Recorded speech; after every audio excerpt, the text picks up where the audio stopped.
Par exemple, je me demandais l'autre jour en écoutant Zemmour parler de la France, l'identité française, tout ça, ils sont un petit peu ces tubes, ils jouent des tubes. Il y a un best-of Zemmour et la piste 1, c'est l'identité française. Et je me disais, mais qu'est-ce que j'ai de commun avec Zemmour? Ce que tu as en commun avec Éric Zemmour, François Bégodeau, c'est que le fils de Zemmour ne va pas te traiter de sale mécréant parce que tu manges un sandwich pendant le ramadan.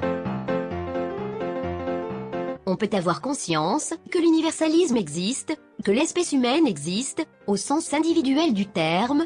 Par exemple, un Européen peut tomber amoureux d'une Coréenne comme d'une Tunisienne, tout en ayant conscience que les coutumes, les inconscients collectifs, ça existe, et que ceux-ci peuvent être profondément modifiés lorsqu'on modifie profondément les peuples qui en sont les substrats. Les humains ne deviennent pas soudainement interchangeables parce que vous avez été fasciné par un film kosovar ou par une spécialité culinaire marocaine. Dans une situation donnée, où est le faible, où est le fort, qui domine qui? Qui est le faible de la situation migratoire? Qui est le souffrant de la situation migratoire? Qui est en état d'être dominé dans la situation migratoire? La réponse est indéniablement, catégoriquement, le migrant.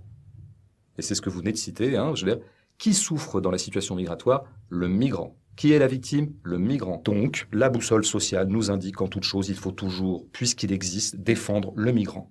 Prioritairement.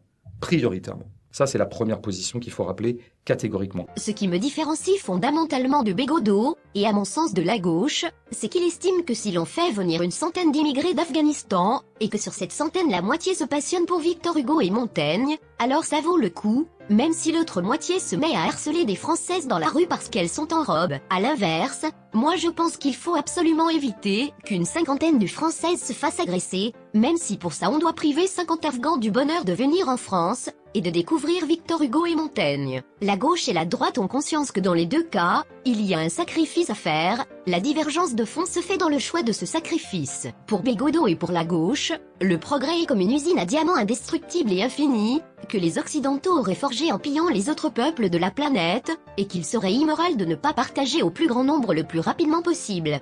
Pour moi, le progrès est un trésor que l'on a constitué au fil des siècles, à travers les révolutions, les guerres, la discipline, la discrimination, le sang, les larmes, la sueur, le génie aussi, et qui n'a rien d'un acquis.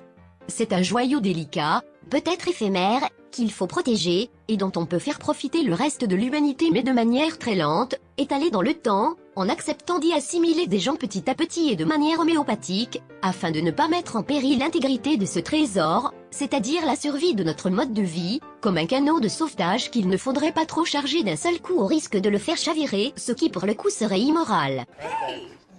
There you go. Sir! I'm just gonna lie down for a bit.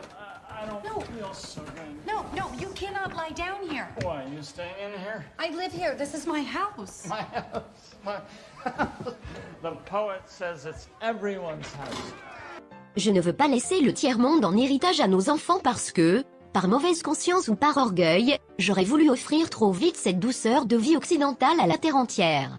L'homme de gauche, lui, est prêt à transformer notre paradis en enfer, avec les meilleures intentions du monde, comme à son habitude.